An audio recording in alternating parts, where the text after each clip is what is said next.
lot of us are going through a very similar process right now. It's somewhat of an energetic transmutation, but it's also what's necessary to get to this next level of our own consciousness journey. So I want to first of all explain one of these major themes that I've been personally seeing, and a very interesting vision that I had actually come to me yesterday, which I feel puts a lot of these different things in perspective. So we've been talking a lot about, obviously, the need to let go of control, to surrender, to trust in this process of different things culminating in our field and needing to progress onto a new level of our own conscious mastery. But that brings a lot of uncertainty. And I feel one of the feelings is, am I doing this right? And am I actually moving in the right direction? There's this very elusive energy surrounding a lot of people at this time, especially feeling like there is a moment of transcendence and a certain call for action. It's like a certain stage of the hero's journey where the hero needs to change his course of action. He needs to do things totally differently. And it's a very cathartic moment because it comes upon the realization that as the externality is changing and these energetic shifts are transpiring collectively, we're each called upon witnessing this collective need for change to step into a personal calling. That's a defined role that each of us embodies. So each of us obviously has our own individual archetype, and that's a very important thing to understand. That even though we're all maybe feeling the same thing, which is some kind of a personal catharsis or a need to embody a certain energy of empowerment to do something about what we're feeling, we each have our own way of going about this.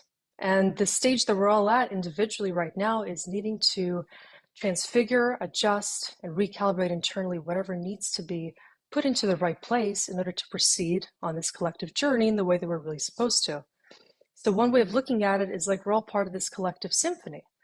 And right now, there's a certain conductor, which is that invisible force that's trying to encourage all of us to do the fine-tuning. It feels like that conductor, which is source consciousness, essentially, that invisible hand that's guiding us along the collective path, is urging us to look at where we're currently out of tune, or maybe we need to find a way to come back in tune by understanding that we're not currently in a harmonic state within ourselves. Because the goal, of course, is to synergize all together and to create this musical experience of harmony. It's finding a way to realize that only by understanding our individual role can we even figure out that code, which allows us to fine-tune our own individual frequency and figure out the role that we play as that unique instrument in the collective symphony. So as a part of that, it's important to see that, metaphorically speaking, we're all very individual. And literally, we all need to figure out that we can't get this code by looking at our neighbor or figuring out what the other person's doing is what we need to be doing. Actually, the nature of the experience is that it's an extremely individualistic journey because we all have our own karma, obviously our own lesson, just like we have our own life path number, natal chart, and everything else. We're each fingerprints of source is really the way that I look at it. So we have to start to approach this pathway as a very individual call to understanding. What are we currently harboring, and are we experiencing resonance, coherence, transparency inside and out, and authenticity within ourselves? Or are we still trying to fit into some kind of a collective experience by even thinking about how are we supposed to show up based on what is demanded of us or what other people are doing that we think we need to be doing?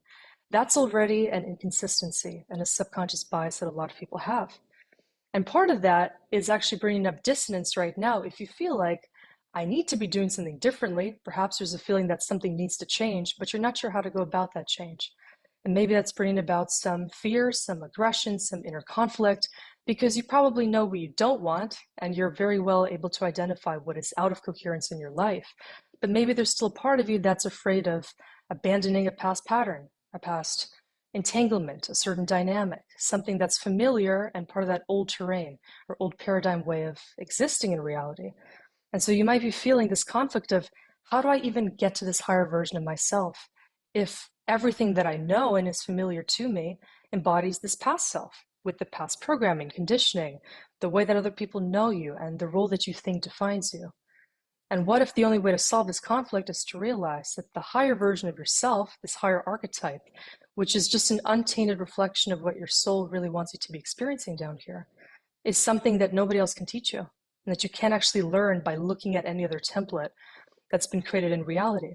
It's all about actually downloading the instructions from your own soul, letting yourself be courageous enough to create the novel template. And that's all about allowing yourself to be your own guide. and actually channeling the instructions which comes from this divine relationship between you and this higher source of consciousness. So this is kind of the general feeling, and I want to explain a very interesting experience that I had yesterday with actually a client of mine and a friend. Over some time, he's been going through a feeling of certain things in his life need to adjust because he's a very powerful individual, but he's helping a lot of other people to boost themselves. He's somewhat of a coach, a mentor. He trains people how to activate their potential. But he's been feeling conflicted because he knows he actually has his own dormant potential. And the feeling is he needs to now embody that. But the convenient strategy has always been to focus on somebody else, on their needs, on what they can do to become better. And that's been kind of his comfort zone in reality. So the vision that came to my mind with this particular individual, and actually this is really the collective narrative that's shaping up for a lot of us, is that he felt kind of a fear of prioritizing himself, which is really the familiar narrative for any empath, any very sensitive individual, somebody that's super focused on other people, on the common good, on prioritizing others' needs, on being kind of that voice for their unspoken truths, and even outsourcing awareness to the other. The shadow side of that is actually that this individual is unable to trust when they need to step into their power and when their energy can only be expended for the highest good through them, not by kind of delegating that responsibility to anybody else, but by assuming that the call to action comes internally first and foremost. And so what I asked this person, and what I think is a really interesting question for all of you to ask yourselves is, do you have a tough time putting yourself on a pedestal? What's the first thing that comes to your mind? It could be a feeling of it's arrogant to be on the pedestal, or how can I be on a pedestal? That's a selfish thing to do. Figure out if that's a triggering thought for you, because I want to paint you another side of the vision and experience, which is actually going to let you assimilate this kind of energy that's coming through at this time. So if you feel that it's difficult for you to put yourself on the pedestal, so to speak, that's an experience of actually removing all the external influences. Look at it not as an experience of putting yourself and your needs first, and that's the only thing that you take into account, but it's an experience where you allow yourself to just be in that dynamic between you and your soul, or maintain the sacred space between you and source, where you stop thinking about other people's perceptions, expectations, conditions. You actually strip down to that naked core of your being, and you just allow yourself to be in this energetic pathway of receptivity.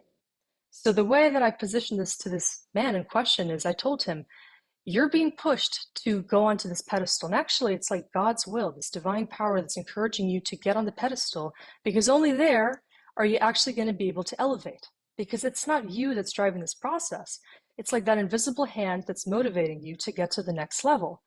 But you don't want to get there because you're too afraid of stepping on the pedestal and coming into an unfamiliar territory where you're going to be required to take on new responsibilities, to embody a new role that you're not familiar with. And ultimately, he realized that it's not arrogant to be on the pedestal. It's more arrogant to resist the divine will that's urging you to get on the pedestal if that's your divine calling. So see how that really shifts the perspective of inner resistance, and a refusal to take on this call to action could actually be the ego getting in the way. Because one of these very tricky dynamics with the ego is a lot of times the ego actually lowers you, keeps you small, keeps you constricted. And for a lot of us here, that could be one of our shadows. We think that being humble means shrinking our presence, not being dominant, not letting the energy boost us to a higher level of potentiality, because we're used to compressing. We're used to making other people feel good about themselves and maybe lowering ourselves in light of that. But what that actually does in this particular stage of collective evolution is you're not letting yourself receive what is necessary to take you into the higher role that you're meant to espouse, if that's something that needs to come through only in a state of sheer surrender. And so actually what's interesting, I was having all these thoughts this morning, and then I pulled a card from this tarot deck that somebody gifted me a long time ago. It's called this Abundance Oracle tarot deck, which I don't use very often. It's actually just oracle cards with specific energetic themes for expansion, for personal development. And I asked the question, what is the particular energy that we need to talk about today as a group? Kind of channeling the group dynamic, and what is the main shadow that most of us here are not seeing? And what came up was actually the card for receiving. So very interesting, because it's perfectly in alignment with this message. And then I asked for a clarifier. So, okay, we need to learn to receive more deeply, but what exactly are we needing to receive and what's going to help us to receive? And what came through was a card of divine love. So try to connect the two dots now. If we need to receive, then we need to actually allow ourselves to embody this knowingness that divine love is what's going to allow us to receive, because that's the energy that puts you in this higher dimensional frequency where you're lovingly integrating your need to receive things, information, energy, new visions for clarity, so that you can be a vessel for divine love. Because the goal is only that, to find yourself in the space of harmonic intelligence internally and get rid of anything that doesn't align with that frequency of divine love. And so to do that, you need to let yourself receive.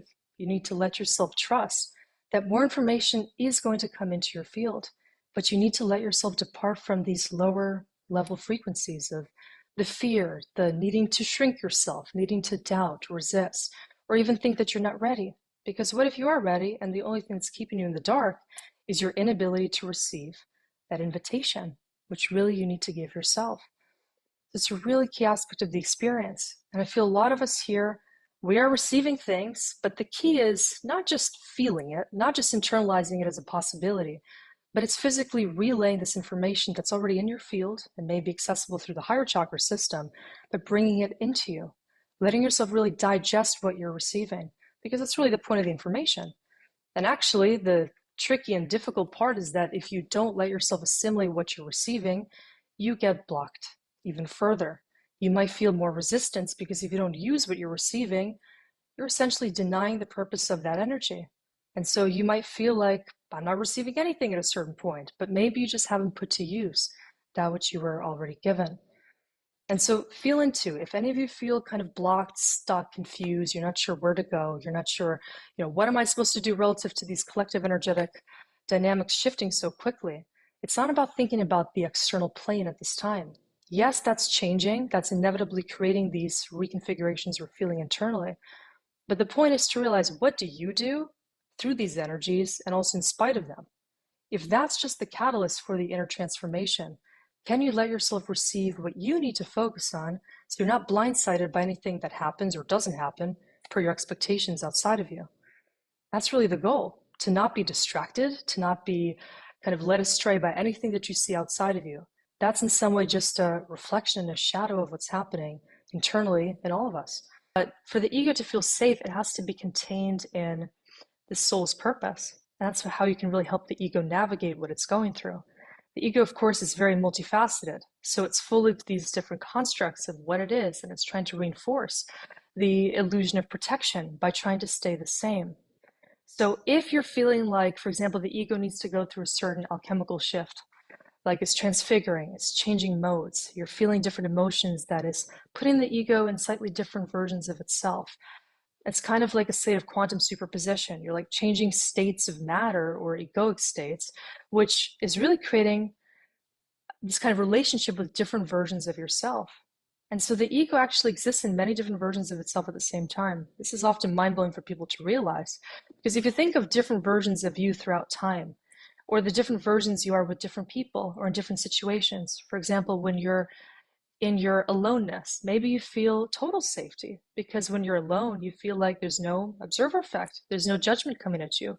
You can just be yourself, you can be neutral, you can be held in an experience of deep vulnerability. But maybe when you're with certain people in your life, you go into this altered state of consciousness and your ego is all of a sudden defensive, and maybe you're keeping certain emotions to yourself and you don't want to be fully seen and witnessed in your fullness. So that's an opportunity to really understand that the ego feels safe through different coping mechanisms. And what would it take for you to drop those coping mechanisms altogether and still feel safe? This is not about learning more adaptive mechanisms to create egoic safety. It's about choosing to surrender to your soul. And that's dropping the strategy altogether.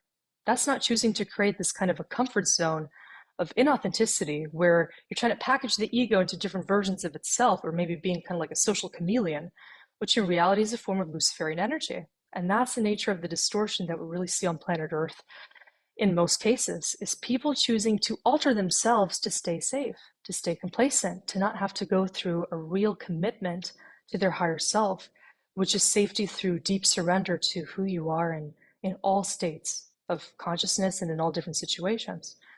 So if you were to drop, yeah, David, like you say, if you were to drop the alter egos and just become one consistent version of yourself, what would that look and feel like? Can you feel safe going through this world as one authentic essence? Or do you feel like you always need to create kind of sub-identities for the ego to feel safe in different situations? That's, I think, $1 million question that all of us need to ask ourselves. Because if you still feel attached to different alter egos, you're creating those splits within your field. And that makes it difficult to feel safe at all because you're feeling safe through conformity to these different egoic constructs. And it's really deep psychology we're talking about, really trying to focus on creating consistency and transparency, which is entering this higher octave of your own consciousness. If you can be transparent, if you can be the same in different situations, which means you're actually not fearing being disliked. You have the courage of being the same inside and out, and you're able to accept that not everybody's going to be able to accept you and to honor all parts of you, but that's okay. And you should be authentic anyway. So if we choose to live accordingly to what we're receiving from this higher self standpoint, there's no reason to fear. The fear is literally just this elusive ingredient that makes us feel there's some uncertainty that we can't control. But in reality, if we're living to our fullest degree, if we're choosing alignment, if we're choosing to listen to our intuition and being more transient in this experience, it's teaching us a higher degree of self-control and self-awareness. And it's also being open to the uncertainty and realizing that we're just flowing with the stream of consciousness. We're being guided, we're being directed. And everything that's happening even in this higher astral state and in the dream state is guiding us into a position of divine neutrality. So if we can accept that, then we can really face anything. And whatever's coming, we're not supposed to know exactly what that is because we're not meant to feel the fear. We can't feel the fear and experience the frequency that we're supposed to. Or imagine going up to that highest possible point, even like as a mental and energetic experiment. What would that 11th dimensional feeling be like if we were to fully surrender, fully trust, confide in our higher self? Is there an ability to fear and experience that at the same time? Of course not. We can't juggle multiple states of consciousness at the same time, which means this is a really deep opportunity to try to figure out what are we juggling? And if we're juggling anything, then there's still that part of us which is maintaining the deception. It's these different inner demons that many of us have that make us feel like we need to fear or we need to control something, when in reality, there's nothing to control. We're all just floating in this energetic soup and witnessing different constructs come up at different times, influenced by different variables. But in reality, all we can influence is the mechanisms within our field, and how we're responding to that indicates what we're feeling in our everyday reality. So this is a really deep time to surrender and to just figure out if there's any resistance toward feeling in general, what's causing that? And why do we still feel like we need to attach or be resistant toward the nature of feeling, which is very dynamic? And that's really the power of this divine feminine rising in each of us. It's being able to hold space for that vehicle of divine intelligence, which only comes through the feeling state. And feelings are truth. There's nothing truer than feelings that come out of seemingly nowhere, and they're responding to the energy in the moment. The mind has no idea why those feelings arise, but if they're to be integrated, we're able to shift naturally and just follow the flow of this consciousness that's coming through, and it's really delivering us exactly where we need to be. And so I was kind of starting to theorize on why would that be? Why are there so many different views on even the context of consciousness and the role that it's supposed to play in the collective evolutionary journey? And my own theory on it is that the way that we perceive the role of consciousness has a great deal to do with how sensitive we are to the role of our heart's consciousness, how deeply we can feel, how much compassion and empathy can we even house in our own internal system. Because if we're unable to really feel and to see the connection between all these different parts, everything housed within consciousness as the creation point, and from a source kind of bank of energy and information, everything that comes from it is allowing for more deeper feeling, deeper perception. Those that can't pick up on those deeper feelings because they're closed off internally have no way to even empathize with those higher level perspectives. So of course they're trying to prove the point that there is no free will and that they're kind of stuck in this matrix because they're deterministically creating their own realities. And so that leads to deeper points about how we're even perceiving our reality and how much choice do we have when it comes to that depth of perception, because that's really the role of our awareness. It can go as deep or as superficial as we want it to. And if we forget about the role of our awareness, then it's going to just control us through that kind of subconscious way, where we're just living out the programs, the feedback that other people are installing in our own fields. And so I'd say the majority of people, the way that they're viewing reality is through the past condition. They're looking more into the past, and so they're fueled by everything that has gone wrong, everything that made them feel closed off, suppressed, compressed energetically. And so what that's creating is this kind of dullness, and they're constantly reliving the past experiences, which means their awareness isn't even future oriented. And why isn't future oriented? Because the fear of death in the future is creating another point of collapse. So if you think about it, where your awareness is rolling, it's either leading to this kind of closed looping system where it's just reiterating everything that you've been creating as those risks, those threats to your survival, everything that's induced fear or any kind of automatic responsive closure in the past. Or you're literally just existing in this present moment, taking in the fullness of the experience. So then simply put, if you're not feeling the fullness of what life has to offer, if you're not taking every moment of the day in a conscious way, if you're not able to be mindful, if presence is even a threat to you, where you feel that if you're too present, maybe you start to feel unwanted emotions surface. Maybe you feel like you want to shut down because the presence in and of itself is creating emotional overload. Then there's a part of your awareness still living in the past state, which needs to be brought to completion. There are certain karmic knots that need to be closed off by actually going to the past and understanding what is still holding you hostage to those lower level frequencies. And so that's what really creates the dullness, which a lot of people are still experiencing. And so that's an interesting conundrum when it comes to spiritual awakening. And a lot of people that are still living in that very fearful mode of trying to control their survival, they're very materialistically involved in their reality. They're trying to prove their worthiness. They're constantly trying to validate their perspectives. People that are living in this kind of egocentric fashion of looking for proof that they're right. Meanwhile, not being able to even lean into their current experience, they're creating that split from what their consciousness is taking them to integrate in the present moment. And that's where surrender is very difficult, because if we're unable to really meet the needs of what is coming into our field in the present moment, then we're literally clashing with what our higher self wants us to be integrating, to be more involved in the present experience. So in that way, it starts to become very complex. That's why I said initially that it goes from this simple truth of just be present, just find ways to raise your frequency, just involve yourself in a peaceful place that you can be at if you surrender, if you allow yourself to really be here. But the answer to why can't we surrender can have like infinite possibilities connected to it.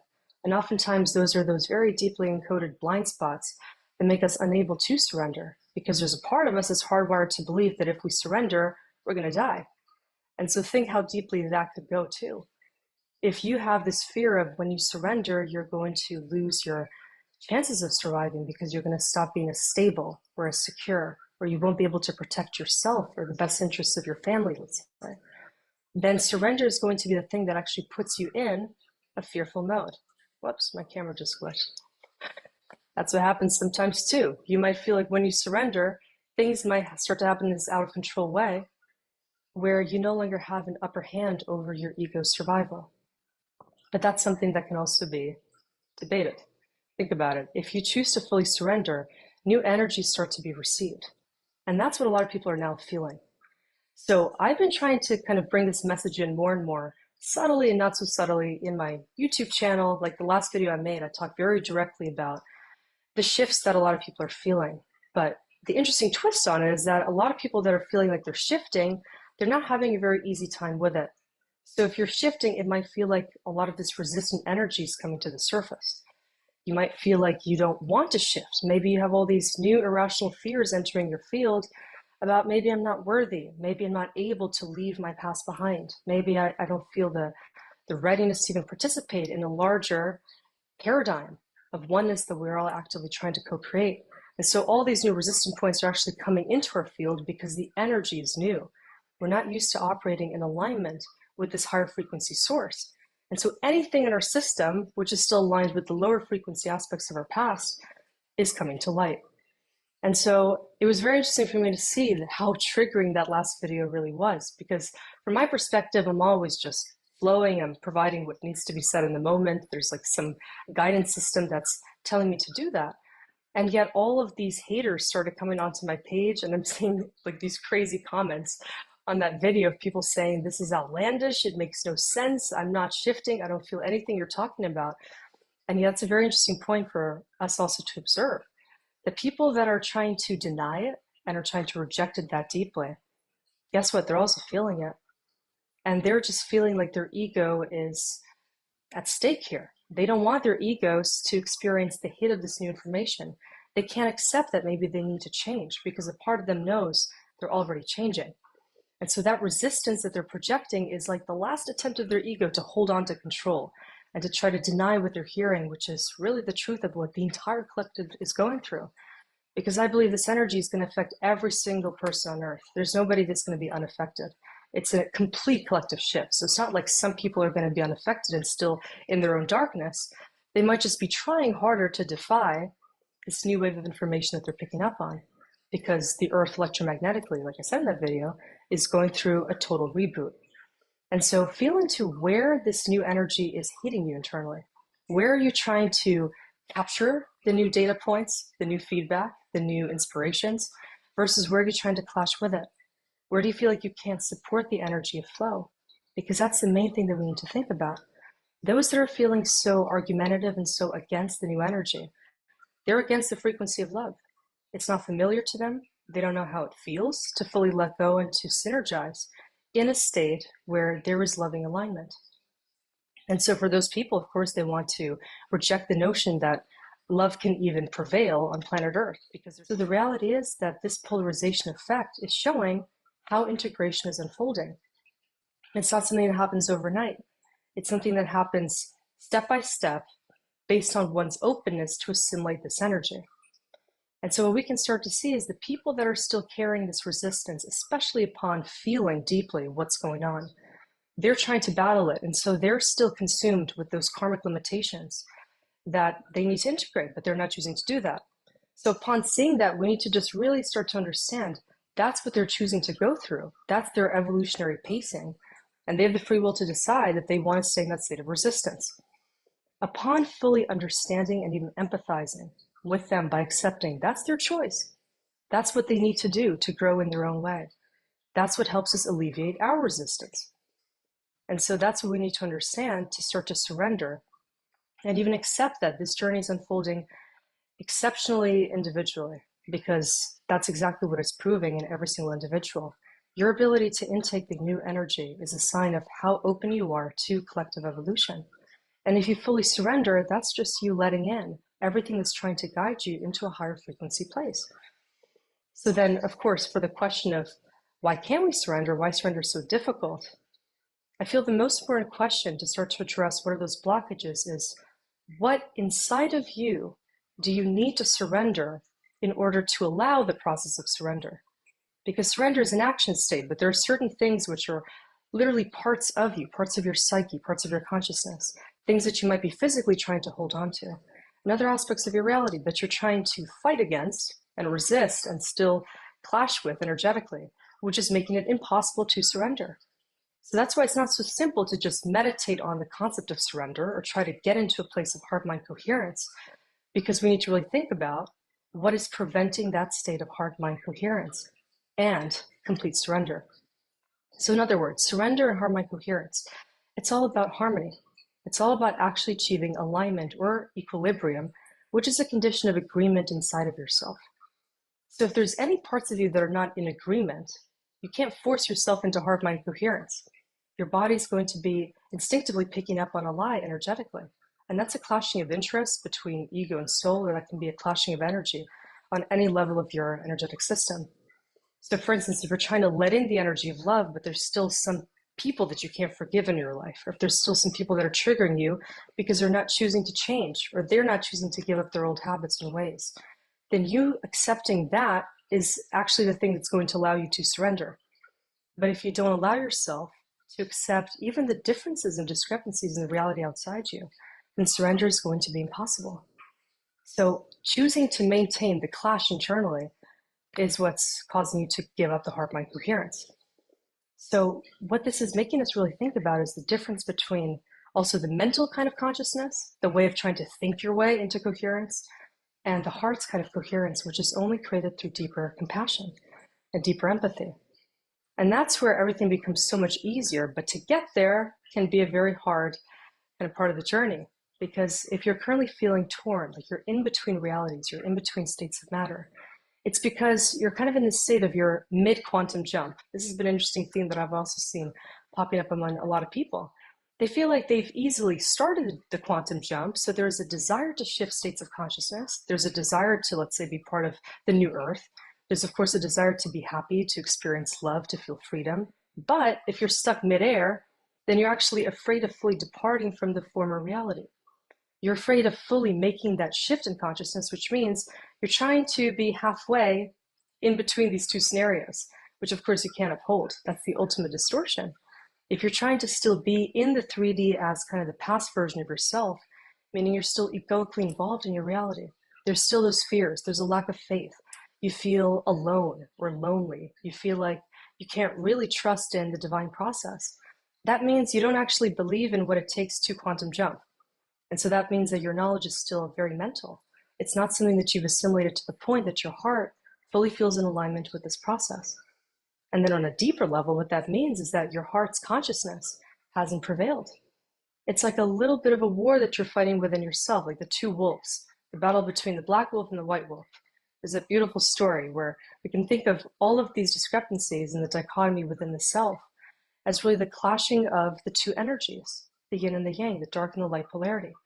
If you're feeling still drawn into the part of your subconscious, which is keeping you hostage to all those programs that are outside of even your awareness, then you're not even trying to fully bring yourself into the truth of higher level awareness. And then why would that be? That brings up a whole range of other questions and points about, do we even feel deserving, and do we trust enough this higher energy that is trying to lift us into a truly aligned state of consciousness? For many of us, the answer is kind of we're in between, because we feel that if we fully become in alignment with the spiritual identity, then we have to be transparent. And that's the main risk for the ego. It doesn't want to maintain this transparent identity, because then everybody's going to know what we truly defend internally. Then we're going to have to live with this value system integrated into every single part of our identity. We have to feel our truth. We have to speak our truth. We have to act upon our truth. We need to show up that way consistently every single day of our lives. And if for any reason you feel that you can't do that, that's going to be raising those internal red flags. And you're going to be feeling like you want to be stuck in between those two realities based on some relationships you want to uphold that, are people that know probably your former version of self, let's say pre-spiritual awakening, or before you decided to take the leap of faith to really enter a more grounded, virtue-rich life where you're aligned with a higher identity. And so if you're torn in between these two realities, then you're literally tearing yourself in half. And in some ways, you're not choosing to uphold that energy that you believe in most because you don't believe that it's worth it. And so that's really the red pill that a lot of us, or conscious folks, need to think about, is if we know these things, if we feel them so deeply, if we even understand that our soul chose this whole experience to learn how to harmonize with the energy that's most harmonic in nature, then why are we still living in this kind of a split reality? Why are we choosing to play ourselves into this kind of deception, including creating irrational fears or letting our minds control us, when we know there's a supreme way to live, which is really surrendering to what our hearts know is the ultimate truth, including even that we're not alone and that loneliness is part of the illusion. So to address that point briefly, that's one thing that a lot of people are also feeling. If they're departing from their old ways and sort of their old life with a lot of those old patterns, one of the first things to go are relationships that aren't serving you. Any kind of friendships or more intimate relationships where you don't feel like the partner in your life can understand you and meet your needs on all levels, because you would need to falsify yourself to be a match to them. As soon as you start to outgrow certain relationships or friendships, you may start to feel like you're moving into an arena where there's less connections to be found, because people might not understand you so deeply, or you might feel like you have a deeper desire in relationships, which is something that less people on earth typically even associate with. In that case, it's important to feel into, you're in this kind of transition zone where right now the ultimate need of highest importance is to feel into your connection with the higher source of consciousness. What's the thing that's even motivating you to go on this journey? What is the internal catalyst that's causing those old relationships and friendships to hit their expiration date. There's something bigger that is clearing, which is allowing you to find your soul and the sacred purpose that you can't even cultivate if you're surrounding yourself with people that are living in kind of that old paradigm way of reality. So if you're surrounding yourself with those that you need to act partial with, or where you need to hide your truth or your fundamental values, then that's not allowing you to even create the space and energy in your life to fully be in alignment with your purpose. So this is way beyond just our needs in a relationship or just having satisfaction at the level of the ego. It's more of our soul is trying to prevail in terms of guiding us into a space where we can really be ourselves all of the time. And if that's happening, then what we should really be feeling is that we're never alone because we're in alignment with that higher source of consciousness. That's creating such a beautiful experience of oneness if we really understand what is trying to happen to us. It's our heart chakra that is urging us to open and to let in this information and this energy, which is always going to be reinforcing in our field that separation is the main illusion that we're contending with here. And if we drop that illusion that we're going to be alone or we're going to be abandoned, if we let go of some of those past habits and ways that have been keeping us stuck to the ego cold, then we're going to start to find our new identity, our new way of being, everything new that resonates even more with us, and what's going to be inspiring us to unfold our true destiny. And so what a lot of people are going through in this kind of a void space or this kind of incubator period, that's what I'm really calling it, is they need to give themselves time and space and even aloneness to cultivate the sacred fertile ground internally, to understand what their deeper abilities are. What do they really want to be doing? And most importantly, how do you want to feel on a daily basis going forward? How have you been feeling in the past? And how do you know you want to be feeling as part of this higher dimension on earth? It's that certain feeling of love and togetherness and unity and comfort and peace within yourself, which you can start to create right now by really forcing yourself into a mode of focusing on that. And if that's the most important element in your life, you can't feel alone or lonely because those two things are exactly contradictory. So as soon as you start to feel like you're alone, then realize you've lost faith in source and in this energy of oneness that is even putting you on this path in the first place. You're forgetting about your mission. You're forgetting about what your soul is trying to communicate with you. Because one of the things too, which is important to remember, is that the higher self is always creating this dialogue with the lower self. If you ever feel alone, you can just start to kind of pull into your heart and access what are the questions and intentions that you can cultivate to activate the two-way street dialogue with your own higher self. And from there, you can refine the inquiry process. From there, you can spark deeper curiosity. You can think about, what do I want to learn about, create, focus on, and mature within me next, which is going to put me in an even richer frequency of love and my personal truth. And so that process is so multidimensional that you're approaching everything as an opportunity to go even deeper into yourself and even deeper into the heart of truth. And it's such an emotional experience too. You might realize that if you were living in a kind of dull way, where you needed more experiences, you needed more running around, doing things, maybe constant traveling or stimulation of your nervous system, and even maybe socialization constantly to create those dopamine surges in your own neurochemistry, then all of that too was a way of escaping your true self. And so that's the reality that's now shifting. If you're moving away from overstimulation and from even needing the validation from the egoic standpoint, then now it's going to be this shift into the less is more reality, where in those still moments of silence, you can feel so much more validation and peace and oneness than you ever could when you're constantly looking to other people to meet that egoic need of being seen and acknowledged as worthy. And so as these shifts are transpiring, you might start to activate a whole new blueprint for your existence. You might start to see a shift in your personality. You might feel like, whoa, I'm a totally different person than I thought I really was. Or people are going to start to see you differently. And maybe that's even freaking you out. That you can't uphold your own relationship with yourself in the way that it existed in your past. And so that's something that needs to be treated also in a very gentle way. Just take it easy into the transition of how are you refining the relationship with yourself? Because if you treat yourself with ultimate self-love, it's all about just slowing down the pace in your life and introducing even the integration of that feminine aspect. So that is all about letting yourself feel in alignment by doing the things from moment to moment that feel most harmonic inside of you. And so if there's anything that creates a condition of disharmony, it could be physical disease, any conditions, or energetically you feel off. You're low energy, or you feel you have too much energy, or maybe you feel bored or lethargic, anything like that. Look at these energetic symptoms as signs that something is shifting in your field and you need to accommodate the shift in this energy with deeper meaning. So I always tell people, think about translating the emotional feeling or the energetic shift into a feeling of what is this allowing you to now access as something totally new that you want to be doing that can enrich you instead of creating any idleness, passivity, or any feeling of you're lost or confused. As soon as we feel like we don't know what to do and there's that feeling of you're stuck, you're confused, you feel like you need an answer from somebody else, resort to actually trusting the inner guidance system to start to give you the new energetic intention that's going to fulfill those new needs that are coming up. Because that's a really fundamental part of the whole process. That if we're shifting energetically, then our whole body's energetic needs are going to be different. So you might want to, let's say, change your routine completely. You might need to sleep more. You might need to rest more. You might need to, change even how many people you're constantly seeing in your day-to-day life because you can't entertain those constant social needs as frequently because you feel you need more alone time to even cultivate this peaceful transition into the higher self.